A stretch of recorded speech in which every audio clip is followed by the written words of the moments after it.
정봉주의 정치쇼. 안녕하세요. 정봉주의 정치쇼. 70억분의 1의 사나이 마성의 중독성 대체 불가. 자, 방금 전에 들어온 속보입니다. 특검이 박근혜 구인장 집행, 박근혜 전 대통령의 완강한 거부로 실패했다는 긴급 속보가 들어왔습니다. 자, 오늘 또 정부가 부동산 안정을 위한 대책을 내는다고 하죠. 6월 19일 6.19 부동산 대책 이후 한 달여 만에 추가 대책인데, 강남 부동산 시장의 태풍 전야다, 이런 얘기들이 들립니다. 집값 올리는 주범 투기 세력에겐 찬물 확 끼얹는 대책들이 좀 되어야 할 텐데요. 정봉주의 정치쇼 103.5MHz SBS 러브 FM 영원한 우리 내 친구 스폰서 광고 듣고 오겠습니다. 정봉주의 정치쇼 1부 순서 들어가겠습니다. 삼국을 대표하는 변호사들, 이름하여 삼변시대. 자, 법률에 관한 모든 것은 우리에게 물어봐라. 자, 고구려를 대표하는 백성문 변호사님. 네, 안녕하십니까. 백성문 변호사입니다. 예. 신라의 김태현 변호사님. 예. 안녕하세요. 자, 그리고 지난번에 하동이라고 했나요? 네. 잘못 얘기한 것 같아요. 화개장터 아니에요? 화개장터 맞습니다. 예. 하동이 화개장터 있는데요? 맞습니다. 아, 그래요? 제가 그 출신은 아닙니다. 옹겹게로 막 얘기를 마치네, 나는. 굳이 백제라고 말씀하시길래 그러니까 그쪽으로 얘기했습니다. 경상도에서 백제로 가는 그 길목. 네, 맞습니다. 예. 나라를 바꿔야 된다니까요. 출신지대로. 여기가 신라, 영남 출신. 그리고. 네. 백 변호사는 호남 출신이니까 백제. 그래요? 저희 부모님이 월남하셨으니까 제가 고구려해야 된다니까, 이렇게? 출신지대로 하면요. 내 맘대로 하는 거기 때문에. 그렇다는 얘기예요. 우리가 그 미국 간 사람들이 미국 신내는 거지 뭐. 그렇다는 얘기예요. 자, 박준 변호사님. 네. 안녕하십니까. 박준입니다. 박준 변호사님도 또 이 법조계에서는 알려진 전설의 구라. 한구라 하죠. 예. 요즘 판결들을 보는 국민들이 엄청 헷갈려해요. 네. 블랙리스트 판결을 하면서 박 전 대통령의 공범의 책임을 진다고 보기에는 증거가 부족하다. 네. 이 얘기를 왜 남의 재판을 판결을 하죠? 이제 어쨌건 이 사건 전반에 관련해서 판단을 하다 보니까 예. 박 전 대통령도 일단은 다른 재판에서 이 블랙리스트 관련해서 기소가 돼 있는 상황이잖아요. 예. 그러니까 그 재판에서도 이 판단을 한 것 같은데 이게 지금 말씀하셨던 것처럼 논란이 많이 되고 있죠. 예. 그러니까 저도 이 판결을 보고 좀 갸우뚱했는데요. 나머지 블랙리스트 김기춘 실장이나 조윤선 장관이나 이런 판결은 저는 전적으로 존중받아야 마땅하다고 생각하지만 예. 이 박근혜 대통령 관련 부분은 좀 저도 이상해요. 이게 뭐냐면 그러니까 간단히 해놨는데 막상 판결문 전체가 35쪽이죠. 네, 그중에 6페이지를 박 전 대통령 거에 할애했단 말이에요. 예. 이 판결문의 내용을 아주 간단히 요약하면 박 전 대통령은 보수를 표방해서 대선 후보로 나왔고 예. 그러니까 좌파 배제 우파 지원이라는 정책 기조를 만든 것. 예. 그 정책 기조를 만든 것만으로는 헌법과 법률에 반하지 않는다. 이게 이제 아주 간단한 골자입니다. 근데 그게 우파 배제, 우파 지원, 좌파 배제 이게 블랙리스트잖아요. 예. 그리고 아주 간단하게 조폭 두목이 예. 예를 들어서 제가 조폭 두목인데 예. 조폭 논리를 하면 제일 귀에 쏙 들어가. 네, 그러면 저희 박지원 변호사를 내가 좀 혼을 좀 내줘야 될 것 같아. 예. 그럼 제가 김태현 행동대장한테 저기 가가지고 제 박지훈이를 저기 팔도 좀 부러뜨리고 좀 때려봐 이렇게 얘기하나요? 아니, 이거 손좀 봐줘. 요즘에 쟤 좀 마음에 안 들어. 그럼 알아서 하잖아요. 그러면 야, 뭐야. 그러니까 좌파 배제 우파 지원 정책기 좀 만들면 그 밑에서 김기춘 씨하고 다 알아서 하는 거잖아요. 이 정도면 이 조폭 구조로 만들어서 제가 좀 말씀이 죄송합니다만 당연히 공범으로 봐야 되는 게 아닌가라는 부분 하나하고 대통령이 두 가지 지위를 가져요. 하나는 정치인이죠. 당적 가질 수 있잖아요. 그렇죠. 그리고 보수 집권 이런 표현 써도 되잖아요. 근데 대통령이 두 가지 지위를 갖는 게 하나는 정치인으로서 지위도 있지만 또 정부 수반으로서 지위가 있어요. 뭔가 블랙리스트 관련해서 지원하는 건 집행이에요. 그냥 공무원이잖아요.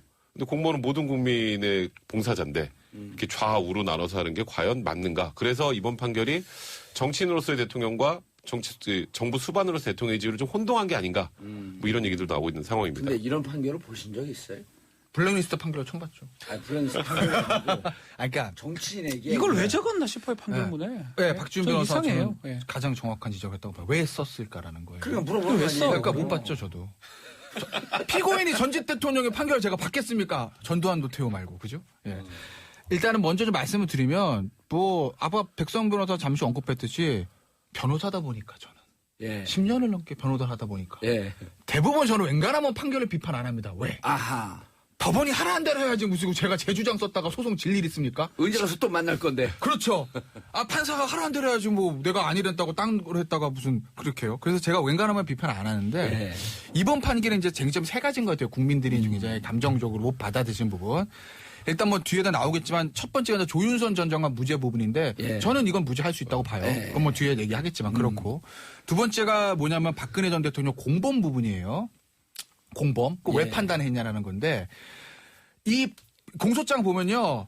처음에 제가 알기로는 박근혜 전 대통령하고 김준일 공범 관계가 적시가 돼 있는 것처럼 알고 있어요. 왜냐하면 당시에 박 전 대통령 조사 안 돼서 기소는 못했지만 예. 왜냐하면 처음에 최순실 씨 K재단 미래재단 기소할 때도 박근혜 대통령과 공모와 이렇게 돼 있거든요. 예. 그러니까 일단은 피고인은 다른 재판부에서 하고 있지만 공소장에 공범으로 적시된 이상 그분에 대해 판단을 하는 건 맞아요. 예. 뭐 유무죄를 여기서 주문에 선고하진 않지만 사실관계를 확정을 하기 위해서. 그런데 이 블랙리스트에 대해서 이 공범을 좀에 대해서 공범이가 없다라고 본 건 이런 생각인 것 같아요. 재판부 생각에.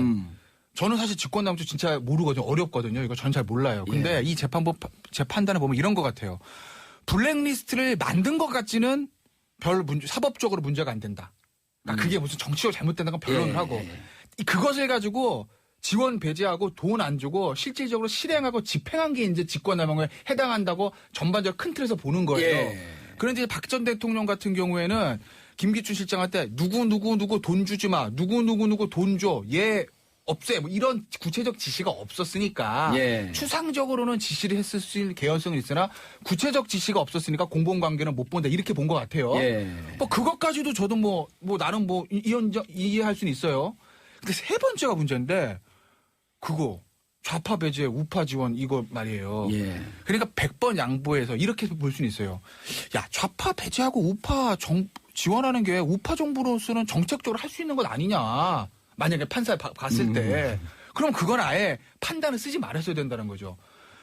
좌파를 지원하고 우파를 배제하는 이건 대통령의 정책적 판단이기 때문에 그것에 대한 사법적인 논란은 내가 판단하지 않는다. 라고 하면 안 쓰면 그만이지. 그럼 괄호에서 변론으로 하고 그러면 블랙리스트에 있어서 공범에게 인다본데 이렇게 했어야 되는데 그거를 단정적으로 헌법과 법률에 위반되지 않는다 이렇게 써버렸거든요. 그게 이제 전 문제가 있다는 거죠. 그 부분에 대해서는 저도 대법원의 법원의 판결을 90% 이상 존중하는 저로서도 그 부분은 저는 판단을 드리거든요. 만약에 괄호하고 이건 정책적인 판단이니까 우리가 사법적으로 유무죄가 되는지 무리겠다는지 판단하지 않겠다라고 하면 뭐 그렇다고 넘어갈 수 있는데 그걸 명시적으로 합법이다 이렇게 해버렸으니까 그건 좀 납득이 안 되죠.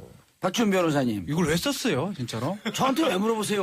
저는 이해가 안 물어보자. 됩니다. 아니 근데 지금 백성훈 변호사가 말씀하신 네. 변호사들한테 이제 이렇게 마이크를 주거나 그러게 되면 조폭 논리를 많이 예를 들어요. 왜냐면 그렇죠. 그게 네. 귀에 쏙 들어오거든. 그리고 실질적으로 조폭은 우리 주위에 가까이 게 있잖아요. 그렇죠. 양아치에서부터 무슨 건달에서부터 조폭까지인데 야, 전 뭐야? 이러지. 팔 부러뜨려라. 그 눈은 때려갖고 전주 이지만 딱 내라. 이러진 않는단 말이에요. 그게 딱 귀여우지. 대통령이 이거 왜 이렇게 사회가 좌파들이 날뛰고 있는 거야? 이렇게 얘기하거든요. 그 정도도 얘기 안 합니다. 그 정도는 안 하죠. 왼쪽이 불편해, 왼팔이 불편해. 그 정도만 얘기해도 그 정도도 얘기 안 해요. 밑에서 다 내가 불편한 이 알아봤습니다. 팔이 왼팔 맞아? 그렇죠.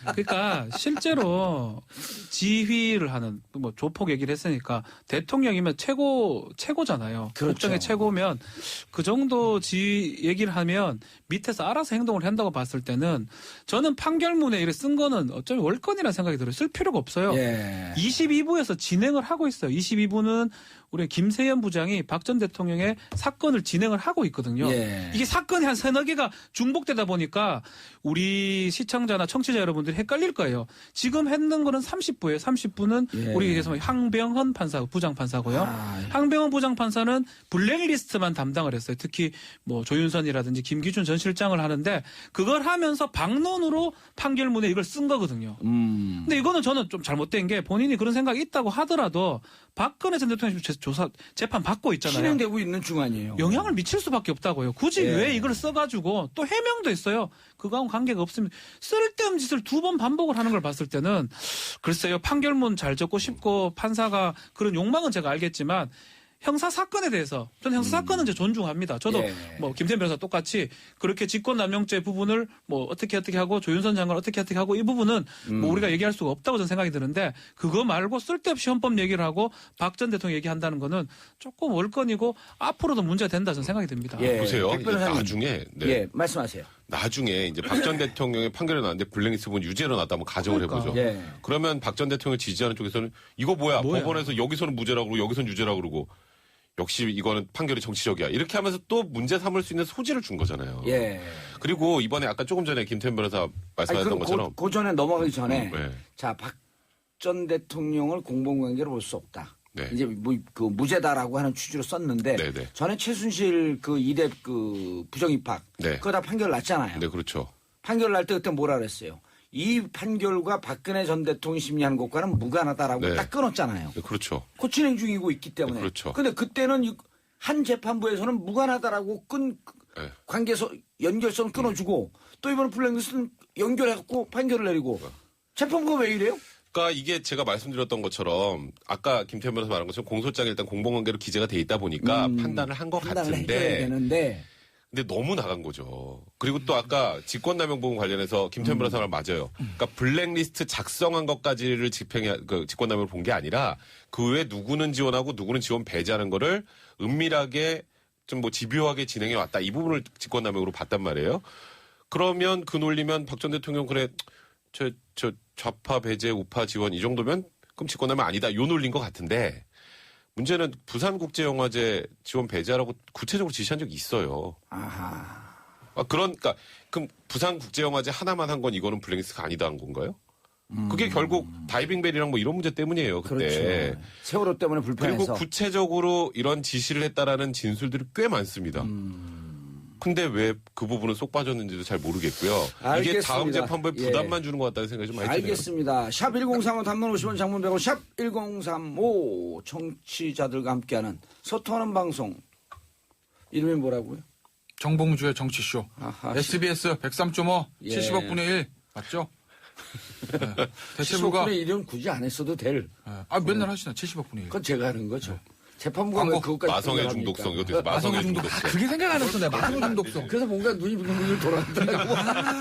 2992님, 박 전 대통령 블랙리스트 증거 부족 일반인 상식으로도 정말 말도 안 되는 판결문인데요. 화가 납니다. 안 했어야 될 걸 했다라고 하는 게 지금 중론이에요. 이경민님 이러다 그냥 나오는 거 아닌가요? 목적어가 없네요. 누군지. 당연히 벌 받아야 합니다. 우리 국민들 억울하고 분해서 화병 날 것 같아요. 2345님, 박지훈, 백성문, 김태현 변호사님 너무 반가워요. 자, 요 대해서 맞아 하실 말씀 있어요? 이게요. 그러니까 저는 가급적 이해해보려 막 생각을 하는데 그 헌법 법률 위반이다. 그건 제가 이해가 안 가고 그건 진짜 이해가 안 가고. 왜 그러니까 이렇게 이게 안 간다 얘기하지 마. 하고 야, 이해가 안 간다. 공범 부분은요. 예. 이 재판부가 이런 것 같아요. 그러니까 공범 관계를 굉장히 좁게 보는 거죠. 이 공모의 관계를 좀 판단에 본인의 판단 가치 판단이 예. 그리고 구체적인 지시가 워딩이 탁탁 나와 인정해 주는 것 같아요. 그걸 어떻게 알 수 있냐면 만약에 박 전 대통령 눈 딱 감고 내가 박 전 대통령 한번 봐주자라고 했으면 노태관 국장 찍어낸 것도 봐줘야 되거든요. 근데 그건 또 유죄라고 그랬단 말이에요.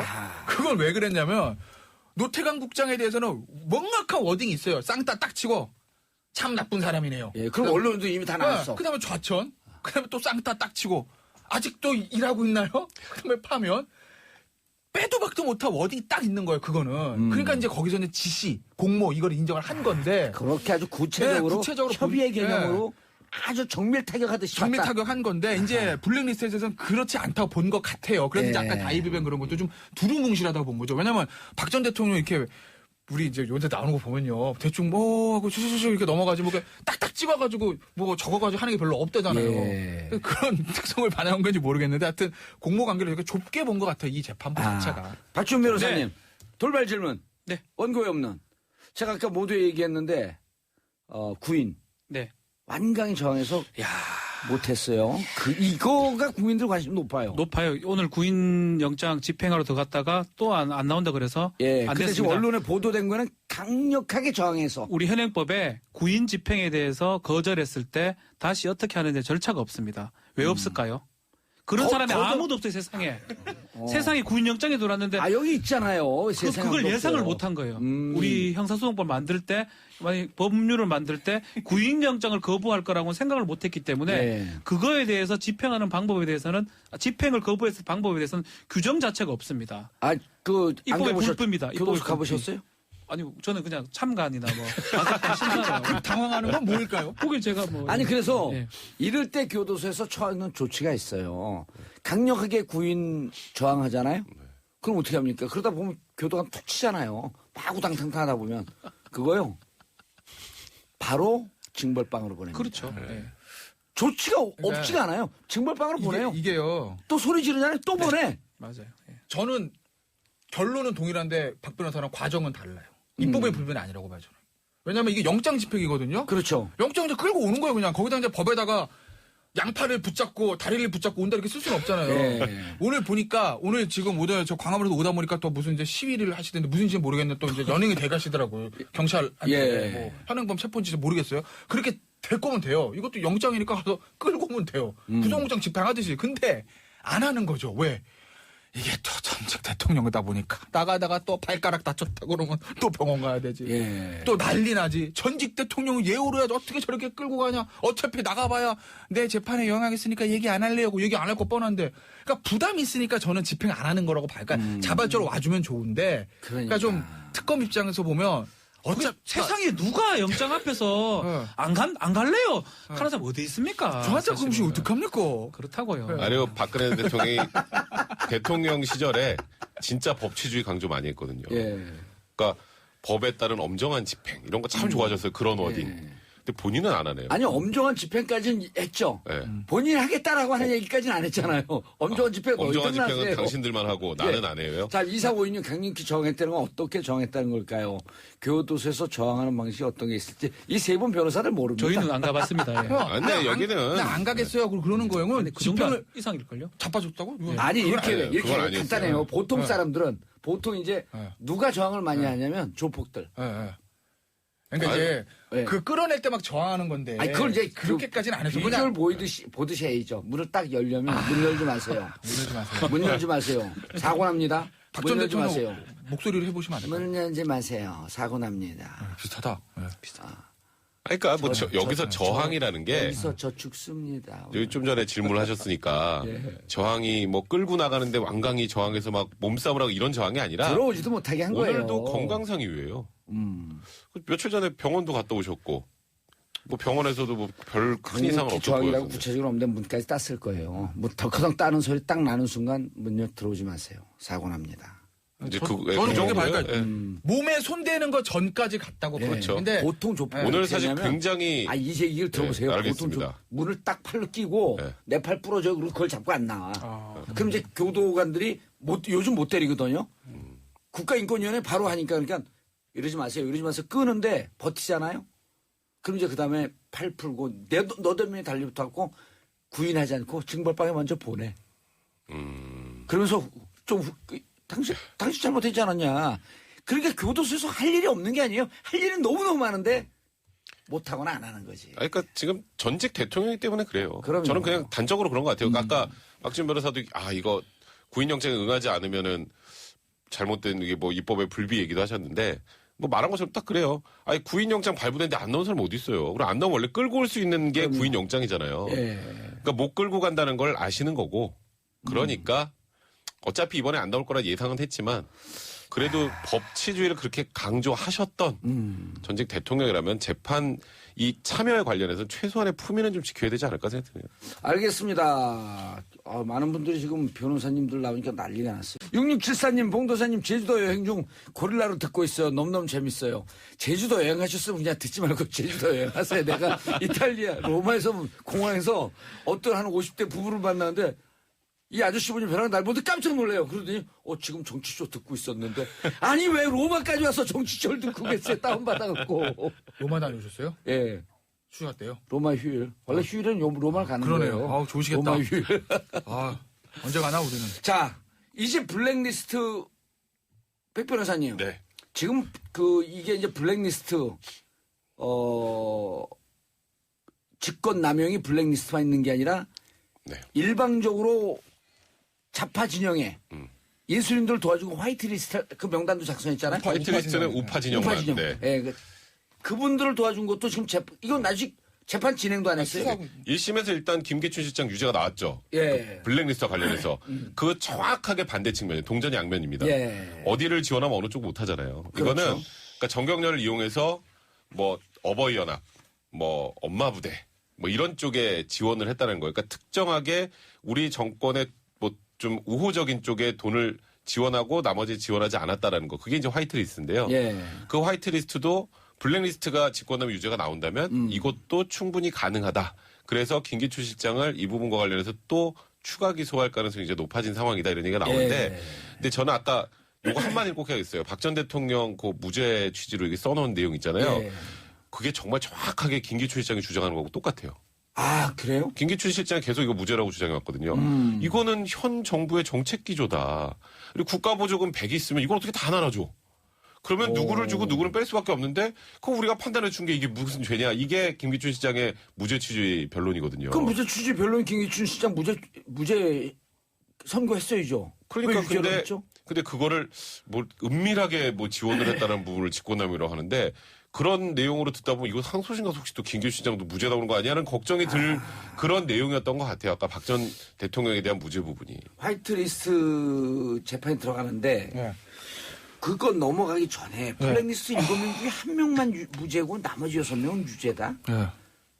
굴비 10개, 12개 묶어놓고 판데 하나 빼고 그냥 이거 다 올판값 내세요. 이런 이제 거랑 똑같은 거 아니에요? 조 전 장관의 이제 무죄 부분에 대해서 이제 얘기들이 많아요, 사실. 예. 왜냐면 납득이 안 돼서 국민들 입장에서 보면 시간을 좀 보고 시간이 없네. 그냥 그거 할 때 얘기하세요. 이게 이런 거에 결정적으로 재판부 입장에서는 그런 고민이 있었던 것 같아요. 실질적으로 블랙리스트 작성과 집행의 실무 책임자가 누구냐면 신동철 전 비서관하고 정관지 전 차관이거든요. 예. 둘 다 그- 1년 예. 6개월 유죄. 그 두 사람에 나와서 우리는 제대로 보고 안 했는데 나 지시 받은 거 없는데 이렇게 얘기를 했거든요. 아주 짧게 말씀드리면. 신동철이 그렇게 얘기했죠. 예, 신동철 얘기는 뭐 보고를 하긴 했는데 그거 예전에 그런 게 있었는데 다 해가지고 저 교육문화수석 쪽으로 넘기고 예. 이제는 우리는 소관 아니니까 그냥 일 보세요 이렇게 얘기했다는 거예요. 그리고 이제 정관주 비서관도 본인이 얘기 안 했다는 거죠. 보고를 안 하고 예를 들어서 문제 같은 회의가 있는데 그것도 본인이 주재했다는 것이거든요. 예. 근데 핵심 중인 둘이 그렇게 얘기를 하니까 재판부 입장에서는 검찰 조서보다 자기가 보는 앞에서 그렇게 얘기한 두 사람의 증언을 배척하기가 쉽지 않았을 거예요. 그래서 저는 무죄가 나왔다고 보고 예. 다른 백그라운드 얘기는 2부에 말씀드릴게요. 아니 근데 이거 특검에서는 희망입니다. 이렇게 진 것처럼 보이지만 예. 캐비넷이 있거든요.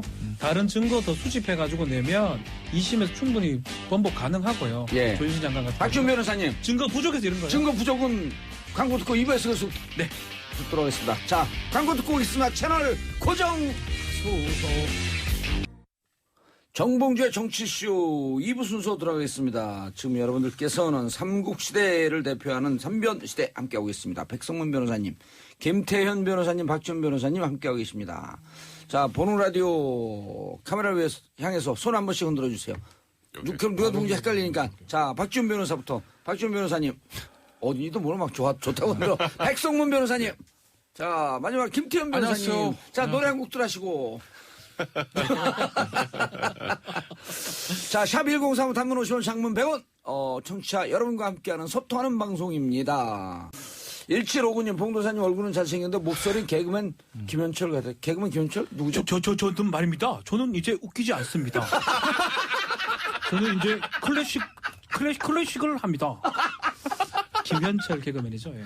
예, 외워도 좀 닮은 것 같아요. 살짝. 아유, 저 친분도 있고요. 예. 아, 그래요? 예. 클래식을 잘하고 지휘를 요새 합니다. 웃기지 않습니다, 진짜로. 별로 웃기지도 않고. 웃기지 않는다는 대우. 저는 이제 웃기지 않습니다. 예.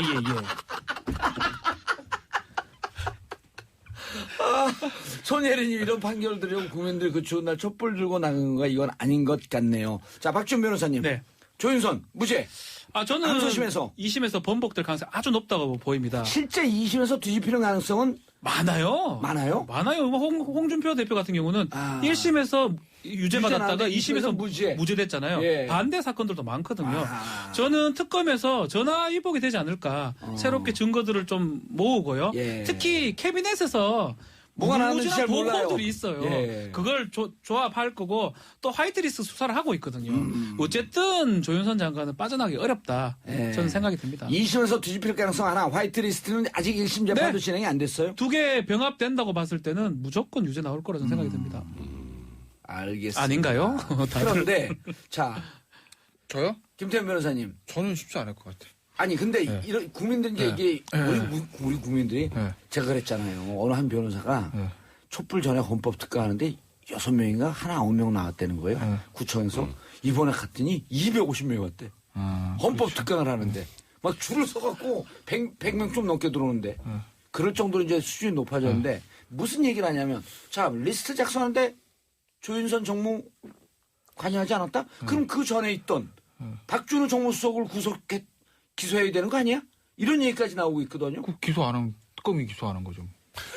특검이 하면 아니, 그러니까 제가 이제 왜 쉽지 않을 것 같다고 예. 보냐면 유죄가 나오려면요. 제가 봤을 때는 신동철 전 비서관하고 예. 정관주 전 차관이 진술 바꿔야 돼요. 그 외에 새로운 왜냐면 특검에서 진술한 거하고 법정 진술이 바뀌었잖아요. 그러니까 180도 완전히 했다 안 했다 이렇게 바뀐 거 아니라 뉘앙스가 좀 바뀌었죠. 그럼 뭐 재판장은 자기 눈앞에서 한 진술을 믿는다고요. 검찰 조선 날아가니까. 그렇기 때문에 2심에서 정관준 전 차관이랑 신동철 비서관 내가 다시 생각해봤는데 예. 지시를 받은 것 같아요. 이렇게 바뀌지 않은 이상 쉽지는 않다고 봐요. 왜냐하면 새로운 증거가 지금 나오기는 특검이 그동안 오래 수사를 했기 때문에 누가 갑자기 행정가 뚝 튀어나와가지고 제가 양심이 선언하겠습니다. 이건 쉽지는 현실적으로 어렵거든요. 그렇기 예. 때문에 그 두 사람의 진술이 키죠. 그리고 이제 그 그 근거를 정무 보면- 그거는 아까 말씀하신 그 박준수 정무수석 왜 나오는 거냐면 조금 설명을 드리면 하지 말아요. 해요? 그거보다도 네. 지금 딴 백성문 거요? 변호사 이제 판사가 돼갖고 판결하세요. 여기 신동철 정관주 진술이 있기 때문에 네. 번복되기 어려울 것이다. 자, 우리 누굽니까? 누구죠? 박지훈 변호사입니다. 네, 박지훈 변호사는 캐비넷 비장의 증거가 있을 것이다. 자, 어느 쪽으로 갈까? 백성문 변호사 판결하세요. 저는 김태현 변호사 쪽에 손을 들겠어요. 웬일이래. 왜냐하면 예. 캐비넷 문건 내용 지금 정확하게 우리 모르죠. 예. 그 내용 잘 모르고 전 조금 아는데. 네.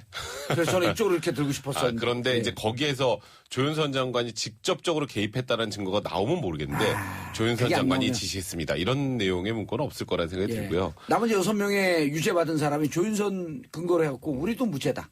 이렇게 주장했잖아요. 그건 좀 달라요. 여기는 신동철 비서관이나 정관준 비서관 같은 경우는 소위 빼도 박도 못한 증거가 있는 거고 예. 김기춘 장도 마찬가지인데 과거에 이런 전례가 한번 있었죠. 그 정윤회 문건 사건 때 예. 그 당시에 김용환 민정수석을 쏙 빼고 그 당시 우병우 민정비서관을 통해서 직거래. 네, 직거래한 게 있었잖아요. 그거랑 유사하게 본 것 같아요. 알겠습니다. 이게 뭔가 거기다 유진용 장관도 그 얘기했잖아요. 조윤선 정무석이 있기 전에 만들어진 거고 조윤선 장관이 좀 억울한 것 같다. 그런 진술들이 모아진다면 재판부 입장에서는 블랙리스트 부분을 뒤집기는 예. 아직은 쉽지 않다. 근데 뭐 아까 박지훈 변호사 말씀하셨던 것처럼 캐비넷에서 보물이 나오면 아이고 스모킹 걸렸네 건이 걸렸어 나오면. 이게 딱 나오면 모르겠지만 예. 그것도 쉽진 않을 것 같다. 뭐 하나 없겠습니까? 보건데. 막 던지는 거예요. 막 던져. 깜놀로. 진짜 막 던져. 예. 자, 삼성 재판 넘어가 주시죠. 삼성 재판요? 예, 이재용 삼성 임원들이 입을 열기 시작했고 특검에서 한 진술들과 다른 진술하기 시작을 했고. 뭘 열었다는 거예요, 근데? 제가 지금까지- 봤을 때 입을 연 게 없어요. 그래요? 아까- 이재용 오늘 이재용 심판 예. 들어가잖아요. 내일 할 거예요. 오늘 못 해요. 오늘 못 하나요? 시간이 안 될 오. 거고. 그러니까 이제 저기 입을 열기 시작했다는 이제 그렇게 헤드를 뽑는 기사들이 있는데 예. 그 얘기는 무슨 근거가 받쳐줘야 되냐면 이제 삼성의 피고 임원들이 입을 열기 시작해서 이재용 부회장의 불리한 진술을 쏟아내니까 이제 이재용 부회장을 뇌물의 유죄로 판단할 수 있는 근거가 생겼습니다, 여러분. 이건데 제가 아무리 신문 기사로 다 찾아봐도 그런 거 이재용 없는데? 부회장한테 불리한 얘기 나온 게 없는데. 삼성 유령 기사들만 있던데. 왜 이런 기사가 나오냐면 조금 법정을 잘 몰라서 그래요. 재판이 지금 2개가 진행되고 있거든요. 예. 22부에서 일어나는 거는 박근혜 최순실이고요. 예. 27부에서 지금 하는 게 삼성 재판인데 예. 30부가 블랙리스트. 그렇죠. 27부는 재판이 많이 성숙해가지고 지금 피고인 신문까지 간 거예요. 아하. 이전에 박근혜 재판에 갔을 때는 이 삼성 관계자들은 증인이기 때문에 증언 거부권을 행사했고요. 만약 예. 말 잘못하면 위증죄가 성립하거든요. 본인의 재판에서는 본인이 피고인이기 때문에 피고인 신문이 하는 과정에서는 어떤 말을 하더라도 이제 뭐 유증이 안 됩니다. 예. 그래서 지금 얘기를 하는 거를 기사를 뽑을 때 인제 얘기를 하는 거라고 뽑는 거지 실제로는 저라도 남의 재판 가서는 당연히 얘기 안 할 거고요. 내 재판은 내 거짓말하도 아무 상관이 없거든요. 지난번 이재용 부회장이 증언을 거부한 것은 네. 박근혜 대통령 전 재판이죠. 대통령 재판 22부 가서 예. 고통스럽지만 협조하고 싶지만 그렇죠. 변호사들의 강력한 권고로 저는 안 하겠다. 진술하지 네. 않겠습니다. 그러니까 이건 다른 측면인 거예요, 지금. 증인으로 가서 안 했다. 네. 내 재판은 얘기를 한다. 막 얘기해야죠. 살아야 되는데요. 예. 막 던지네요, 진짜. 근데 이제 특검에서의 진술과 좀 바뀌었다라는 얘기가 나오잖아요. 예. 그 묘하게 바뀌었어요. 원래는 아주 큰 줄기로 얘기하면 예. 아 박근혜 대통령이 자꾸 레이저 쏴가지고 그게 무서워가지고 어쩔 수 없이 했다. 그래서 우리가 피해자다라는 취지의 주장이었잖아요. 아주 간단하게 말하면. 그렇죠. 그래서 직권남용에 우린 피해자지. 우리가 무슨 뇌물을 줬어. 이게 원래 삼성의 입장이었는데 예. 묘하게 바뀐 건 우리 최순실이 무서워서 줬어요. 최순실의 후광이 무서워서 그러니까 줬어요. 일장에서는 제일 처음에는 최순실 모릅니다. 네. 근데 안다고 하는 증거도 조금 나오니까 살짝 입장이 바뀌어서 사실은 최순실이 실세인데. 그러니까 우린 박근혜 대통령 때문이 아니고 최순실이 아이고 그렇게 알아보니까 박근혜 대통령이랑 친하다 그래서 예. 최순실이 돈 달라는데 안 주면 아유 우리 또 후환이 두렵잖아요. 예. 그래서 줬어요라고 하는 순간 아무 죄도 안 돼요. 그러고 박근혜와 최순실이 공동지갑이라고 하는 것이 입증이 안 되면. 근데 그거 안 되면은 그럼 최순실 공무원 아니잖아요. 그러니까. 그 최순실이 무서워서 줬으면은 전략이 조금 바뀐 거죠? 그러니까 이게 정유라가 진술하면서부터 조금씩 바뀐 것 같아요. 캐비넷도 마찬가지고. 거기다 캐비넷까지. 캐비넷에서 자꾸 뭐 경영권 승계고 나오니까 그걸 우리 잘 모르고요. 예. 우린 최순실을 무서워서 준 거예요. 아니, 최순실이 무서워서 줬어요라고 한 다음에 정유라 진술이 나오지 않았나요? 아니죠. 정유라 진술 나오고요. 아. 그다음에 캐비넷 나오고 그다음에 이제 갑자기 삼성의 전략이 박근혜 대통령을 쏙 빼고 다 최순실이 알고 보니까 그렇게 박근혜 대통령이랑 친하다 그래가지고 안 주면 우리 무서워서. 후환이 두려워서 오호. 그래 줬어요. 경영권 승계 우리 그건 잘 몰라요. 캐비넷에서 나오고 우린 잘 몰라요. 이제 그렇게 구도를 바꾼 거예요. 그렇게 해야 살 수 있다고 판단한 거죠. 제가 봤을 때 똑같은데 구도 바뀐 게 없어요. 구도가 바뀐 게 없어요? 제가 봤을 때 똑같아요. 많은 변호사들 다 바뀌었다는 아니, 혼자 저는 바뀌었다는. 제가 본 예. 워딩들 제 분석을 하면 예. 동의를 해요. 일관돼. 그러니까 뭐 디테일한 것에 차이는 있었지만 큰 줄기는 똑같다는 거예요. 큰 줄기를 레이저 맞아 줬다는 거예요. 그 예. 박 변호사 말은 똑같은데 최순실, 그러니까 예를 들어서 요새 와가지고 박근혜 전 대통령이 아니라 최순실 때문에 줬어요가 아니라 예. 그 얘기인 지금도 똑같은 얘기는 해요. 박 전 대통령 레이저 맞아 줬다. 그런데 나중에는 이제 최순실이 실세라는 걸 알고 예. 그 압박까지 받았다라는 큰 줄기는 똑같아요. 아하. 그러니까 어쨌든 대가성이 없다. 그 다음에 뭐 박 전 대통령이랑 최순실 사이에 공모지단 모르겠다. 뇌물 아니다고. 예. 어쨌든 박 전 대통령의 레이저 맞아서 줬다는 직권남용에 우리는 피해자다라는 줄기는 똑같아요. 근데 예. 다만 그것들이 조금 디테일한 부분에서 나름의 진실인지 시나리오인지 제가 알 수는 없으나 그걸로 좀 구체적으로 맞춰가는 거지 큰 줄기는 똑같아요. 알겠습니다. 자, 그런데 요 부분 지금 대화하고 있는 것은 뇌물죄에 관한 거예요. 네. 이재용 부회장한테 갖고 있는 혐의는 더 큰 형량을 갖고 있는 특경법상의 횡령, 재산 부계 도피, 그러니까 그쪽은 아직까지 생각을 안 하는 것 같아요. 뇌물죄만. 뇌물죄가 더 높다고 봐야죠. 만약에 아니 특가법이 공유는 아니요. 5년 이하 아니에요. 금액 뇌물 자체가 공유는. 워낙 많으니까 이거 만약에 특가법상의 뇌물죄 적용돼 버리면 뭐 10년 이상 되는 거는 뭐 당연한 공유인데도요? 거거든요. 공유를 하든 아니에요. 준 건 아니에요. 뭐 준 건 아니에요. 일단은 금액 자체가 워낙 크기 때문에 아니 이건 가중돼도 7년 6개월밖에 안 돼요. 그래요? 변호사가 아니, 이래 오늘. 아니 그거가 기본이 된다 그러면 예. 사실 형이 높아진다고 가정하기 때문에 그걸 빼는 게 가장 핵심으로 보여요. 나머지 뭐 국외재산 도피라든지 이런 것들은 방론이라고 보이고 행령 부분은 모르겠습니다. 행령 금액은 크긴 크지만 그거 제가 네. 예.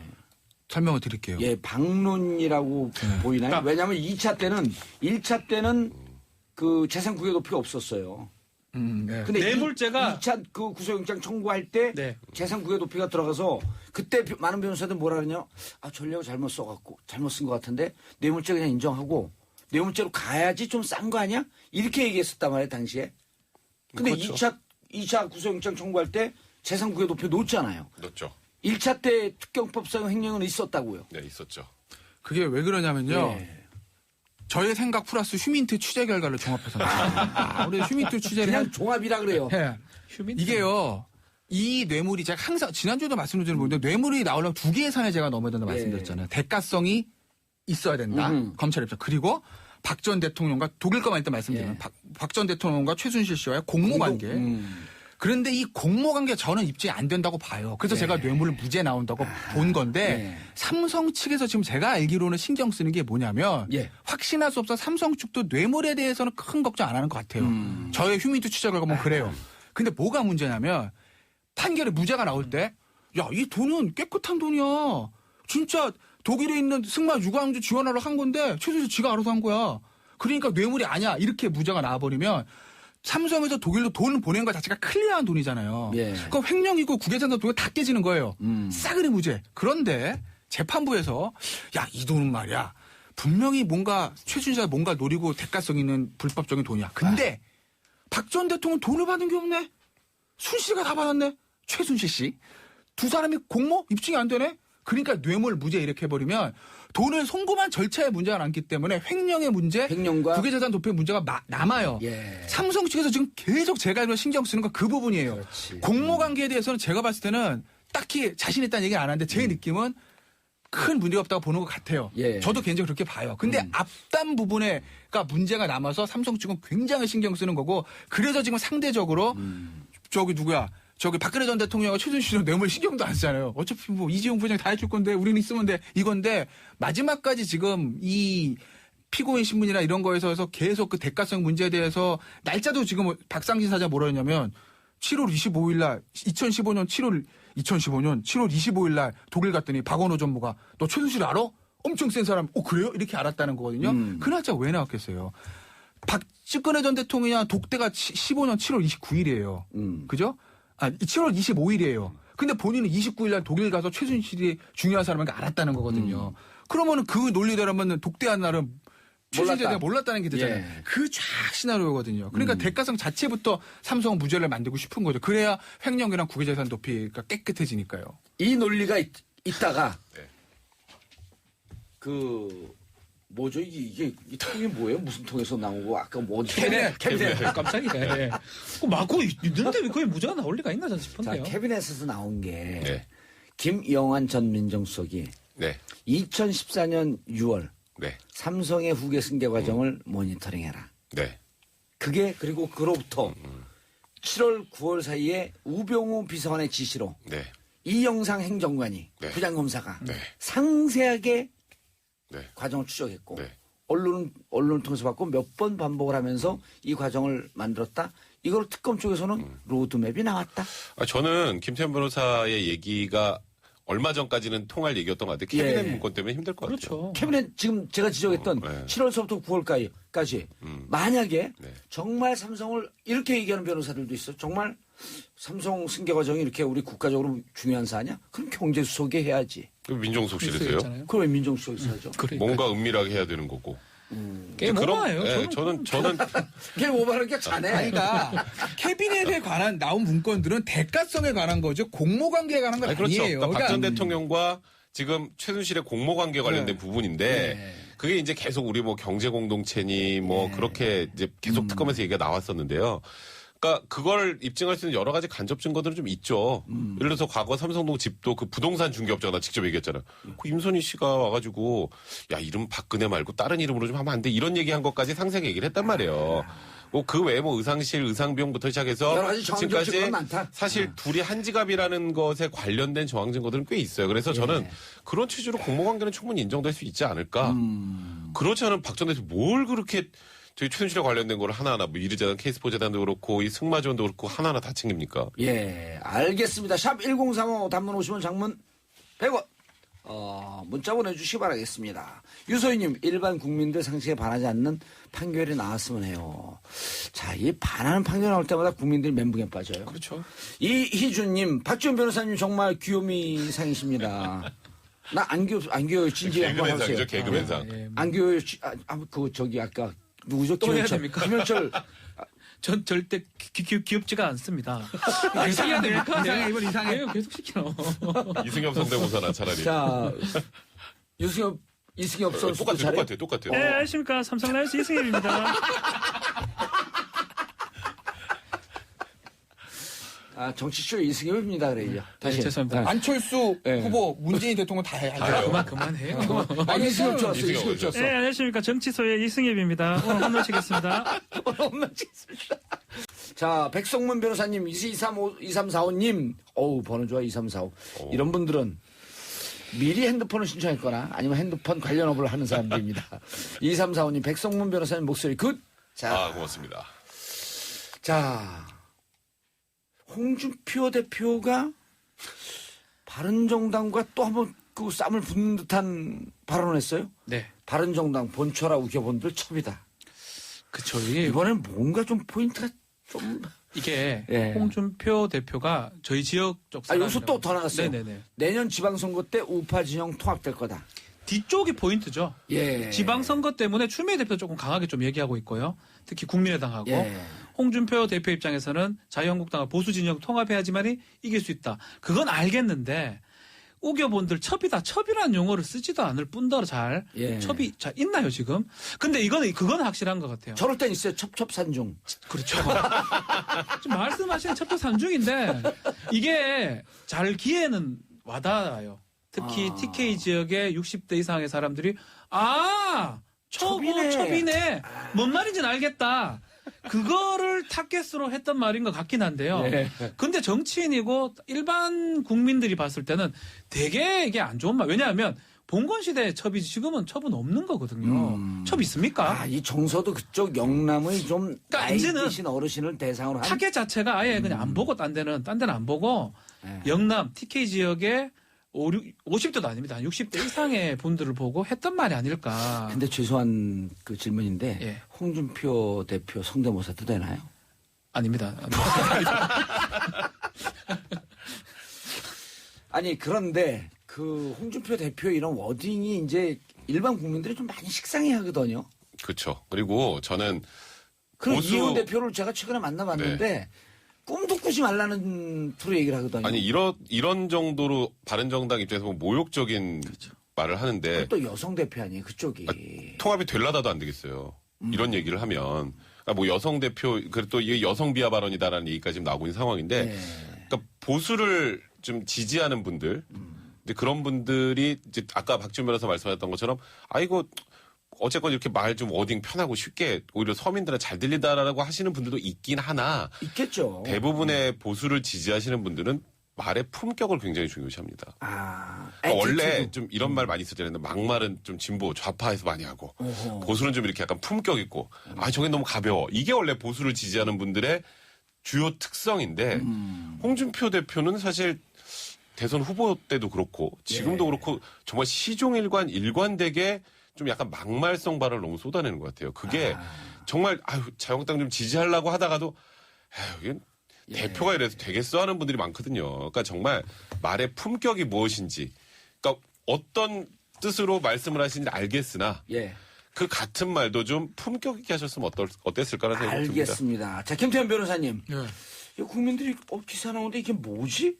세월호 7시간 봉인이 해제될까?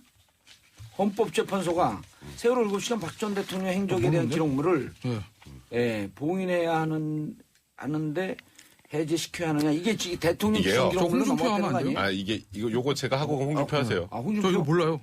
이거는 민변에서 헌법소원을 낸 거예요. 민변에서 참여연대 같이 낸 거 아닌가요? 그건 뭐 정확하게 모르겠습니다만, 근데 2014년 4월 16일 그날의 모든 대통령의 행적 관련해서 봉인됐잖아요. 그러니까 대통령 지정 기록물로 지정을 했어요. 30년 봉인됐어요.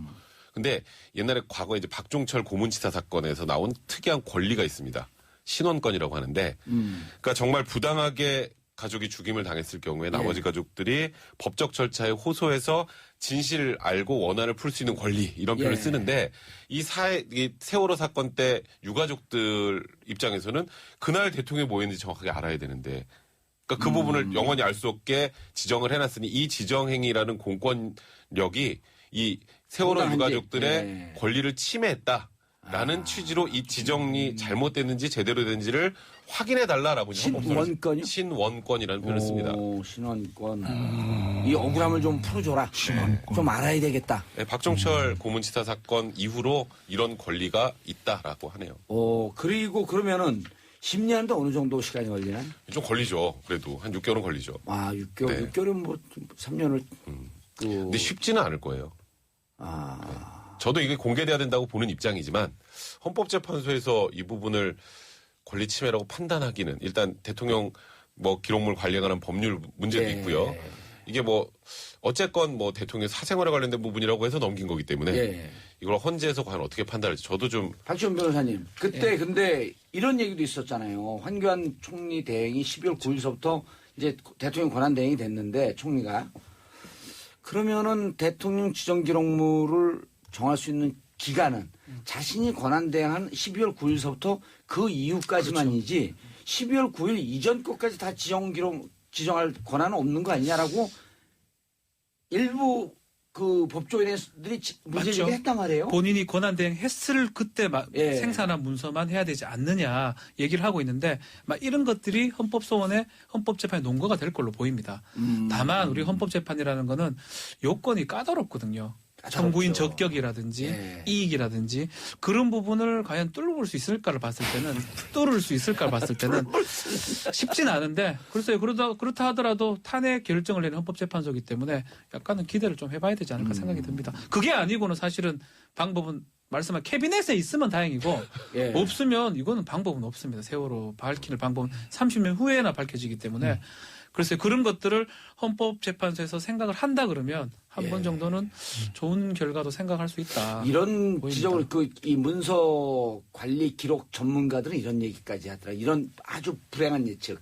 그래서 막상 헌법재판소에서 좀 보자. 네. 공개해라 했는데 그 안에 없어. 아무 기록도 없는 깡통이었었어.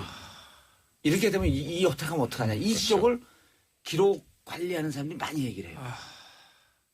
자, 어쨌든 섬찟합니다. 예, 한 6개월에서 길게 되면 한 1년까지 걸릴 수 있을 예. 것이다. 그리고 지금 논거로 그런 논거를 그렇죠. 또 뚫을 수 있을 것 같아요. 뚫을 수 있을 것 같습니다. 예. 자, 이정현님, 영남에 사는 사람들 모독하지 마시길 바랍니다. 지역 감정 싫어하고 저런 막말하고 보역질하는 정치인 별로입니다. 홍준표 대표 얘기하는 거거든요. 홍준표 그러니까 홍준표 대표요. 근데 네. 제가 봤을 때는 계속 이렇게 할 거예요. 왜냐면요. 이게 뭐 정치인의 그 스타일을 못 바꾸더라고요, 보니까. 말 그 스타일 자체. 본인의 그게 캐릭터라고 보기 때문에 제가 봤을 때는 그걸 못 바꾸기 때문에 아마도 어떤 비판이 있더라도 그걸 계속 그렇게 갈 거고 첫 번 더한 얘기도 나올 겁니다. 근데 이제 우리 홍준표 대표 이걸 왜 하느냐라는 지금 이제 우리가 좀 봐야 되는데 예. 바른정당에 대한 홍준표 대표 얘기인데 짜증나요. 왜 이렇게 짜증나면서 얘기해요. 그렇게 말씀하실 때 오해를 살 수 있기 때문에. 진짜 얼굴 시뻘개져가지고 짜증을 내는 것 같아. 이상식으로 그냥 웃던 분이 홍준표 대표 그렇게 싫어하나? 이런 거죠. 홍준표 대표도 자유한국당도 그렇고 바른정당도 그렇고 예. 언젠가는 하나로 통합되긴 될 거예요. 근데 그 방식의 문제거든요. 그러니까 홍준표도 이 생각하라는 거죠. 야, 우리는 이제 107명이야. 저쪽은 20명이야. 근데 저쪽 20명은 대부분 다 3선 이상이네. 선수라면 되게 높아요. 그냥 들어오면 잘못하면 다 상임위원장이에요. 다 당간부예요. 선수 자체가 바른정당이. 지방선거를 앞두고 1대1 당통합 보면 지분의 문제가 생겨. 홍 대표 입장에서 보면. 네. 그러니까 난 그건 못하겠으니 니들 내가 씨를 말릴 테니 항복하고 기어 들어와 이거거든요. 백기투항해라. 백기투항해. 니들 뭐 하겠어. 야, 지방선거도 되면 니들 생각해봐. 니들 구의원이랑 시의원 쫙 라인업 시켜야지 그 다음에 총선 치를 거 아니야? 근데 지방선거 때 니들 구의원 당선시킬 수 있을 것 같아, 시의원? 안 돼. 어차피 다 빨간 거로 가. 바른정당은 잊어먹어. 그러니 그 전에 기어 들어와. 이겁니다. 그리고 대구에서 시장부터 물거나 대구 경북에 구청장이랑 군수 하나도 안 주겠다는 거예요. 예. 그래서 씨를 말리기 위해서 저런 워딩으로 자극을 하는 건데 그게 이제 전략인 것 같은데 글쎄요, 제가 봤을 때는요, 그거 다 같이 막을 것 같은데. 둘 다. 아까 아니, 권영진 대구시장 아니에요. 왜냐면요, 그분은 보세요. 자유한국당 경향성이에요? 바른정당 경향성? 제가 알기로는 권영시장은 자유한국당 경향은 아니에요. 예. 약간 개혁적인 사람인 거죠. 예? 그러니까 홍준표 대표가 예전에 대구시당 모임 나가가지고 권영시장 있는데 공천 못 받을 수도 있어. 이렇게 반 농담 삼아 얘기를 하잖아요. 예. 근데 자유한국당 내에 지금 대구시장 노리는 사람들이 많다고요. 근데 만약에 권영시장 만약에 공천 안 줬다. 무슨 소리가 나온다? 그다음 바른정당 누구 나온다? 자유한국당에서 누구 나온다? 그러면 대구시장 누가 될 것 같아요? 제가 봤을 때 지금 상황대로 가면요. 예. 김부겸 행자부 장관이 내년 이맘때쯤에 사표 내고 나가잖아요. 예. 전 충분히 가능성이 있다고 봐요. 왜? 지난 대구시장 때 권영진 시장하고 당시에 김부겸 후보가 표 차이가 제가 알기로 한 5, 6%밖에 안 났어요. 근데 지금 당세를 보면 민주당이 당 1당이라고요. 예. 근데 보수 좀 지리명을 하죠. 대구에서 보수 표 관리죠. 그리고 김부겸 대구시장이 이미지가 좋아요. 항상 그거 아니에요. 푸개미가 사람은 좋은데 당이 이거였잖아요. 예. 당이도 근데 지금 해봐 한번 해봐요. 네. 근데 당도 지금 뛰어넘는다는 거예요. 예. 그러면 내년 대구시장도 몰라요. 그렇기 때문에 예. 홍준표 대표가 뭘 노리는지 제가 알겠으나 예. 그 전략은 다시 한번 생각을 해봐야 된다는 거죠. 알겠습니다. 자, 3변 시대 김태현 변호사, 백성문 변호사, 박준 변호사 인사하시고요. 네, 고맙습니다. 고맙습니다. 예, 감사합니다. 전 광고 듣고 3부에 다시 오겠습니다. 3부 전효옥 작가의 시선, 광고 듣고 시선이 아니라 채널 고정하소서. 정봉재 정치쇼 3부 기다리고 기다리던 데이트. 아재 게이브. 자, 전효옥 작가님 모셨습니다. 안녕하세요. 탁월한 육감, 탁월한 직감, 정치계를 예리하게 정밀 타격하듯이 들여다보이는 시선. 근데 왜 이렇게 순수한 눈빛이라고 쳐다보세요? 제가 감기약을 먹어서 약간 풀렸어요, 눈이. 괜찮아요?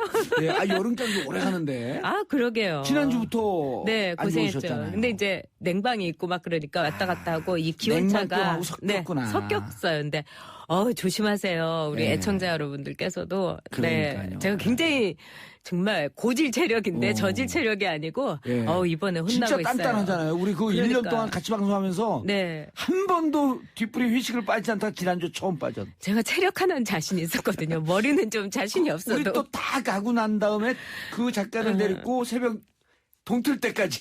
또 그렇게 또 과거사를 흑역사인데. 진짜 여름감기 조심해야 되는데. 네네. 예. 귀엽잖아요. 후배들은 같이 해주고 싶고 고민 들어주면서. 휴가 아직 안 가셨죠?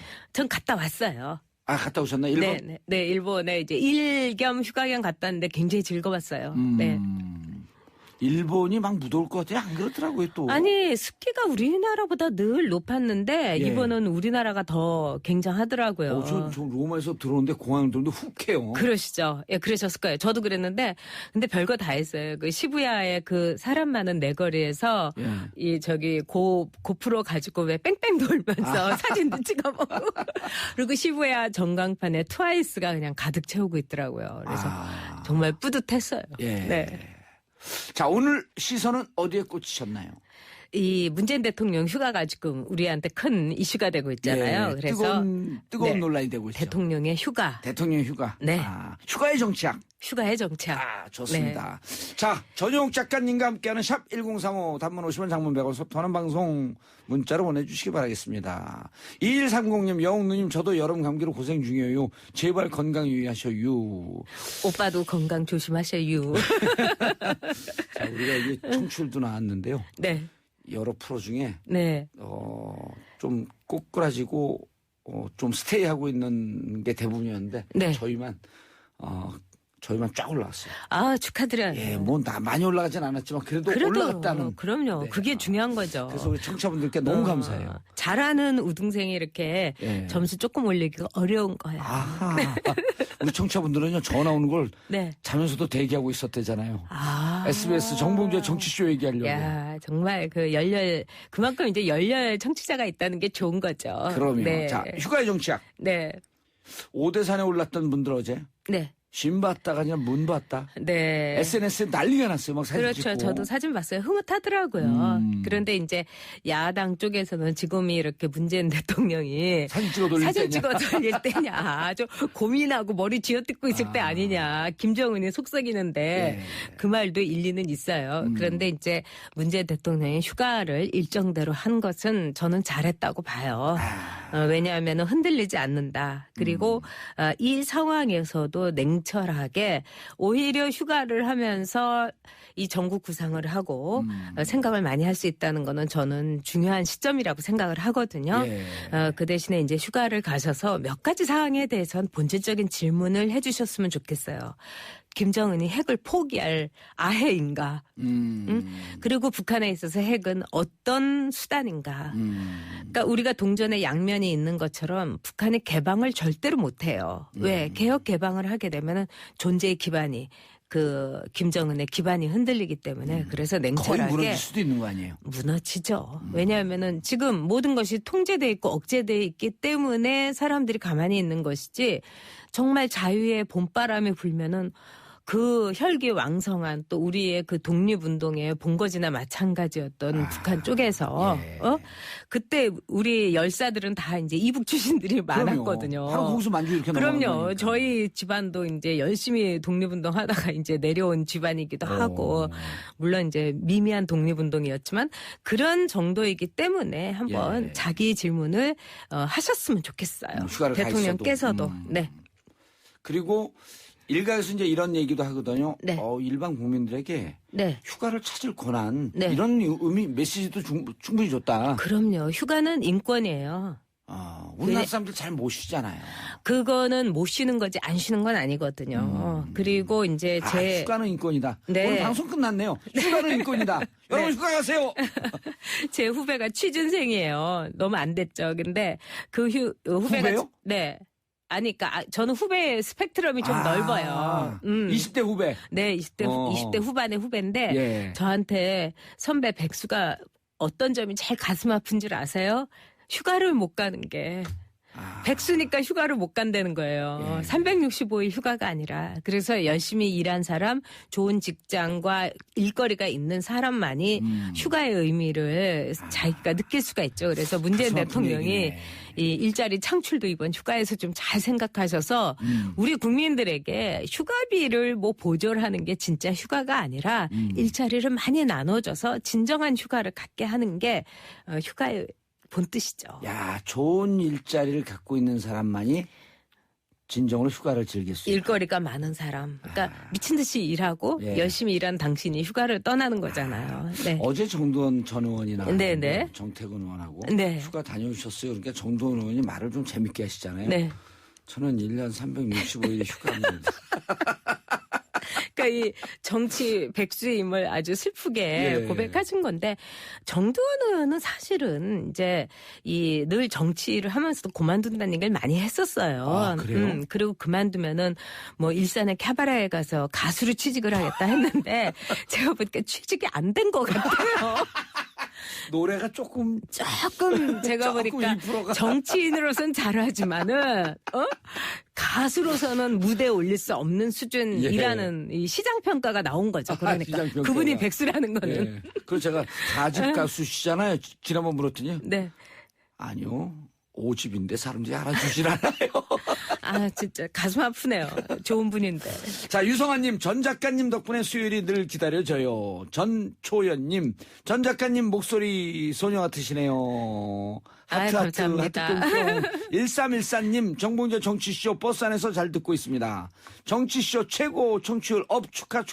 단골 청취자로서 자축합니다. 천안에서 정낙원입니다. 아, 우리 봉도사 행복하시겠어요. 예. 자축하신대잖아요. 정말 정낙원님께서 자기 일처럼 기뻐하시잖아요. 이 사람은 늘 낙원에 살고 계시잖아요. 정낙원. 아, 그러니까 그런 분들이 참 좋아요. 그러니까 우리가 요새 속된 말로 뭐 호의를 베풀면 뭐 된다, 뭐 호구된다 이런 말이 네, 근데 참 슬픈 말이에요. 근데 이 돌아올 거를 계산하지 않고 이렇게 늘 선의와 호의를 베푸시는 분, 진짜 복 많이 받으세요. 제가 진짜 기도할게요. 정치 이제 8년 동안 국회의원 하셨잖아요. 네. 정치인들에게 휴가란. 정치인들의 휴가란 이 불안 초조의 시간인 거예요. 특히 선거가 가까이 오면. 그래서 휴가를 휴가가 아니네. 네, 그러니까 이번에 아마 지방자치제 선거에 나갈 분들은 휴가 받았다고 하고 미친 듯이 아마 돌아다니고 있을 거예요.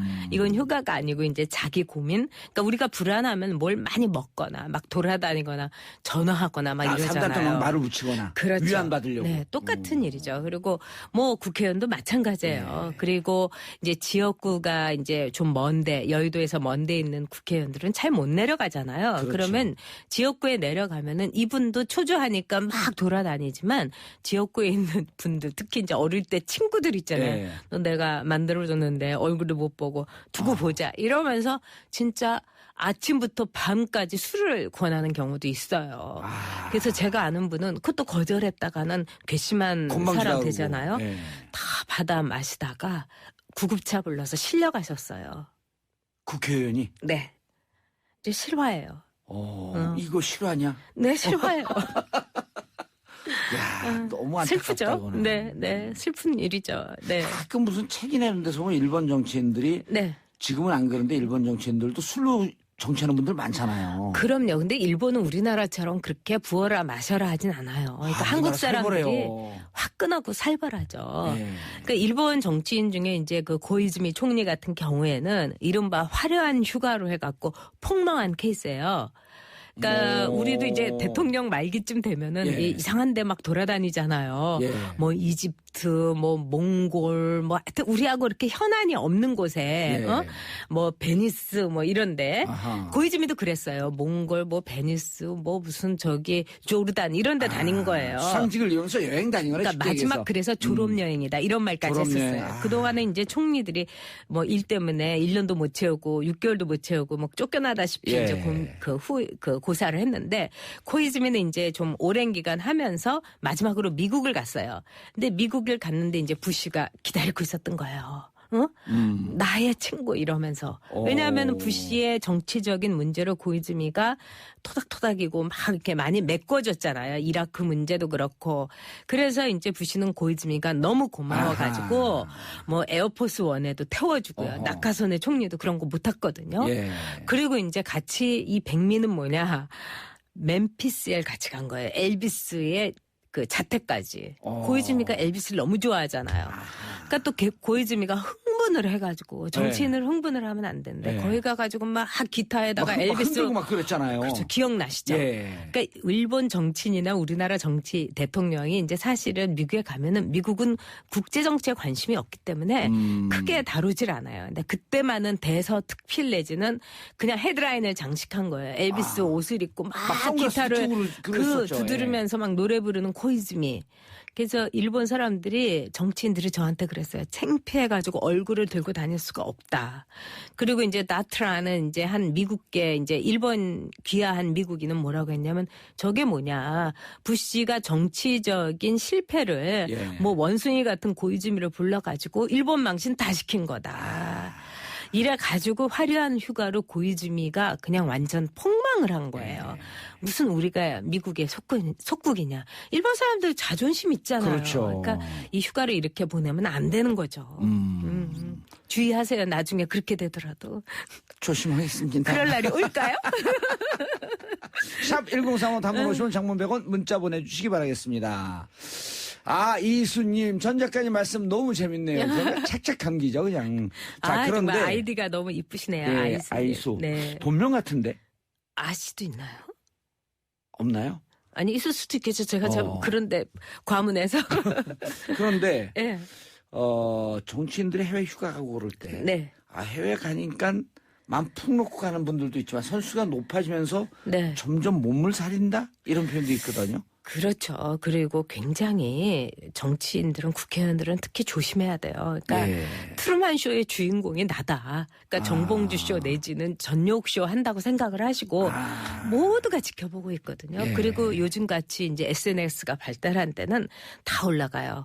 그런데 이제 예외가 있죠. 말하자면 이제 낙선한 정치인들 이런 분들 중에서도 또 옛날에 이제 지금은 그러지도 않지만 그 자신이 옛날에 정치했을 때를 생각을 해가지고 이분 뭐 이름만 대면 다 할 정도로 유명한 분이고 네. 거물 정치인인데 이분은 특징이 있어요. 그러니까 사모님 모시고 해외에 정말 휴가를 가면서 예. 대사관에다가 전화를 하는데 낙선했는데도 네. 그러면서 전화 내용이 뭐냐. 그건 날씨는 어떤가요? 아니 요즘 같은 세상에 슬로바키아건 카자흐스탄이건 날씨 모르나요? 그럼요. 인터넷 검색하면 그만 바로 그렇죠. 나오는 근데 거예요. 일부러 대사관에 물어봐요. 내가 며칠부터 가는데 그쯤은 날씨가 어떨까요? 그런 건 뭐겠어요. 날씨 좀 나오라는 들어달라. 공항에 와서 에스코트 해달라. 이거 이러면 안 되죠. 근데 이제 그 담당 외교관이었던 사람한테 제가 푸념을 들었는데 정말 부르르 떨린대요. 한 번도 아니고 막 두 번째 이런 일을 당하니까 그건 같은 문제다. 정치인한테. 근데 또 어떤 생각이 드냐. 꺼진 불도 다시 보자. 언제 또 부활돼갖고 그러니까. 현역으로 살아서 올지. 그래가지고 내가 이제 관역이 되면 어떡하냐. 이런 말을 해서 제가 야. 그분은 다시 부활할 여지가 없으니까 날씨? 네. 인터넷에서 나온 대로 그대로입니다. 이렇게 얘기하라라고 제가 그런 적이 있어요. 그래서 정치인들이 정말 이렇게 하면 안 되죠. 네. 근데 진짜 저는 부활할까봐 이 대목이 가슴에 철렁하는 게 네. 우리 현역일 때도 네. 야 저분은 내가 20대 때 30대 때 국회의원 했는데 그럼 완전히 끝난 줄 알았더니 네. 또다시 국회의원이 돼갖고 돌아오는 경우를 보면서 네. 철렁했어요. 아까 왜 불사조 뭐 이런 분들이 있으시죠. 예. 그렇지만은 제가 보기에는 우리 정치 지금 개혁을 말씀하시잖아요. 예. 그러면은 제가 볼 때는 일단 너무 다선했던 분은 좀 이렇게 제끼시고 예. 그리고 이 한 번도 떨어지지 않은 예. 내리모한 분들도 좀 제껴주시면 좋겠어요. 안민석 아니면 또 내리사서. 그분 얘기하는 거 아니에요. 근데 왜냐하면은 내리몰 하게 되면은 사람이 오만해집니다. 예. 그래서 제가 이제 내리 3선 이상은 좀 제껴주셨으면 좋겠어요. 왜냐하면 떨어져 본 국회의원들 처절하게 낙선해 본 분들이 한 표 귀한 줄 알고 유권자 무서운 줄 알아요. 내리 이렇게 해주면은 내가 잘나서 해준 줄 알기 때문에 예. 정치 개혁은 다선, 내리 또는 세습 이런 분들은 좀 제껴주시면 나라에 진짜 이 도움도 되고 정치 개혁에 이 시발점이 됩니다. 네. 광주의 강기정 의원 아시죠? 네네, 저 예. 그분 좋아하는 분인데. 네. 근데 무척 이렇게 소탈하고 네. 약간 좀 인간적이고 그런데 내리 삼선했어요 광주에서. 그러니까 별명이 뭐가 됐냐면 네. 버럭기정이 된 거야. 아, 그러면 안 되죠. 막 자주 화를 내고 이제 이게 오래되다 보면 답답하고 그래갖고 이제 그러는데 주로 재선 3선 되면 버럭이란 별명들 많이 하는데 그거는 잘못되고 있는 거예요. 그분이 2016년에 제껴졌잖아요. 네, 네. 공천에서 애당초 배제가 됐는데 네. 배제됐음에도 불구하고 필리버스터 네. 그때 나왔거든요. 네. 막 울면서 저는 이제 그땐 저게 국회의원 배제된 거 뭐 저렇게 울 일인가 하는데 계속 우니까 가슴이 짠하더라고. 그분하고 제가 이제 상임위를 예. 이제 4년 동안 같이 했는데 상임위에서 참 제가 감동을 한 적이 있어요. 준비 많이 해오시고 그다음에 성실해요. 최선을 다해서 민주당의 어떤 가치라고 할까요? 예. 진보의 가치를 위해서 노력을 합니다. 그러니까 저는 왔다 갔다 하는 박쥐들이 싫어요. 그래서 그분 얘기 계속하면 네. 전화 와갖고 좋은 분이었는데. 보좌관이 그래서 저하고도 친하죠. 그래서 보좌관이 왔고 의원님 우리 의원님 뭐 준비하는데 좀 도와주세요. 그래서 야 아직도 버럭이야 그랬더니 지난번 2016년에 쓴 잔을 제대로 마셨잖아요. 그렇죠. 원래 모습으로 다 돌아왔어요. 그러길래 제가 맞아요. 지금 의원님 작가님 말씀드리니까 그러니까 중간에 한번 고배도 마시고 이래야지 정신이 되는 거야. 이런 말 했잖아요. 한 원로 정치인이 낙선하고 나서 예. 이 낙선의 고배는 나에게 축배다. 내 인생의 축배다. 네. 그래서 이제 떨어뜨려 주셔야 돼요. 예. 아주 냉정하게 보시고 냉정하게. 내리 이거 다 떨어뜨려 주시고 세습 다 떨어뜨려 주시고 그래야지 정치개혁. 왜냐하면 우리 손으로 정치개혁을 해야지 지금 정치인들한테 셀프 개혁은 힘들어요. 맞아요. 근데 네. 2세 정치인까지도 질비하잖아요, 요즘. 네. 근데 3세 정치인도 있어요. 아니 그거는 제가 보기에는 이렇게 하다가는 우리나라가 예. 아니 재벌 세습도 정말 제가 화가 나는데 예. 리그전이라도 해야 되죠. 예. 사돈의 8천이라도 모아가지고. 근데 그대로 세습도 화가 나는데 아니 투표를 통한 정치에서 왜 세습을 시켜줍니까? 그러니까 예. 청취자 여러분께서 꼭 유념해 주셨으면 네. 세습, 네. 내리 이런 네. 분들에게 진정으로 선물을 주는 고배의 축배를 선물을 해주세요. 그럼 다음에 더 1309님 좋아지죠. 알겠습니다. 네. 1305님 첫 회부터 듣고 있는 애청자입니다. 다들 휴가 가고 동료와 둘이 일하며 듣고 있다가 처음으로 문자 보냅니다. 라디오로 두 분 목소리 들으니 참 좋네요. 날이 너무 더워요. 늘 건강관리 잘하세요. 감사합니다. 청취자분들이 우리를 걱정해 주시면 너무너무 네, 감사해요. 진짜 감사하죠. 8536님 인천에서 카페를 운영하는 30대 여성입니다. 출근하면서 정치쇼 항상 듣는데 전효옥 작가님 나오시는 수요일은 필히 더 챙겨 들어요. 저도 카페 운영해보고 싶은데 손님 안 올까봐. 요즘 다들 어려워요. 아니 30대만 이렇게 앞에 나가야 된대요. 카페에서. 그래서 저보고는 주방에서 일을 해야 된다고. 제가 카페 운영하고 있다니까. 네. 자 휴가 갈 때 그래서 괜히 이제 몸살인 정치인들 네. 많은데 저는 이제 일본 정치인들, 일본 의원들 얘기 듣다가 네. 그런 얘기 한번 들었어요. 네. 이제 우리가 좀 이렇게 술집인데 눈치 보이는 술집 가면 네. 국회의원 시절에 배지 띄고 살짝 네, 네. 띄고 하는데 네. 선배 의원이 그러는 거예요. 일본에서는 네. 배지 띄는 것을 치욕으로 생각한다. 배지 띨 일을 하지 말고 그런 술집이면 가지 마라. 그렇죠. 그 얘기를 듣고 일본 정치인도 조금 우습게 봤었는데 이게 아닌데? 그 사람들한테 이 배지라는 건 유니폼 같은 이 상징이에요. 우리나라처럼 권위의 상징이 아니라. 그래서 우리나라도 왜 배지를 어디서 잊어버려갖고 보좌관들이 배지 찾으러 그 술집에 가갖고 막 더듬었다는 얘기까지 있고. 그래서 저는 정말 이 배지라는 거를 권위가 아니라. 예. 그리고 사실 배지를 꼭 달 필요도 없어요. 근데 정치인으로서 배지를 달아야지 알아봐주고 이렇게 통과되는 경우가 있기 예. 때문에. 그래서 자기 스스로가 존재감을 가진 정치인이라면 굳이 배지를 달 필요가 있을까 이런 생각이 들어요. 네.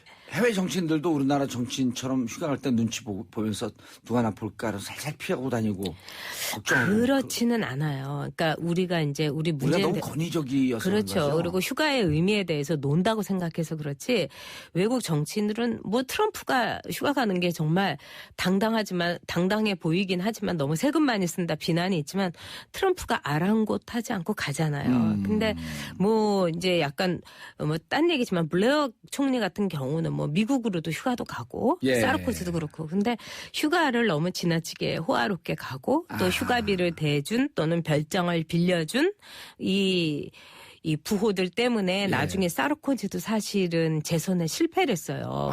그런 일이 있었네요. 그럼요. 그렇기 때문에 휴가를 저는 정치인은 검소하게.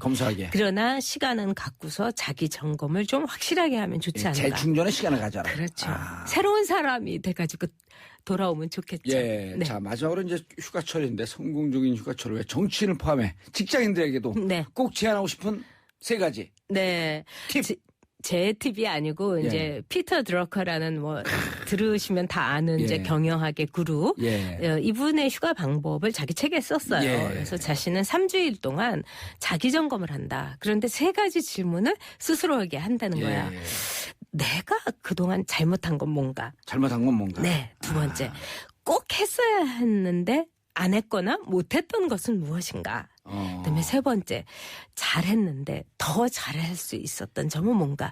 이 3가지를 이 스스로 이렇게 써가면서 쭉 이제 점검을 한다는 거예요. 몇 가지 사례를 가지고. 그래서 우리가 이렇게 몇 가지를 쓰면서 거기에 대해서 점검을 하는 거. 기록을 하면서 기록은 그렇죠. 보이잖아요. 그렇죠. 그래서 이번 휴가 때 한번 이 3가지 질문을 스스로에게 하신다면은 글쎄 대통령 부럽지 않은 휴가를 보내실 수 있는 거 아닐까. 그러네요. 그런 생각이 듭니다. 내가 메모하면서 내가 그렇죠. 이제까지 잘못한 건 뭐지? 네. 꼭 해야 했는데 못했던 것은 뭐지? 네. 그리고 잘했는데 더 잘할 수 있는 건 뭐지? 그렇죠. 네. 야, 그러면 다음 휴가가 더 뿌듯해질 수 있겠죠. 이건 휴가를 보내면서 완전히 다시 탄생하는 계기로 삼는. 그렇죠. 그래서 그런 점에서 아주 휴가는 생산적이죠. 그리고 우리가 뭐 아름다운 점이다, 방점이다, 쉼표다.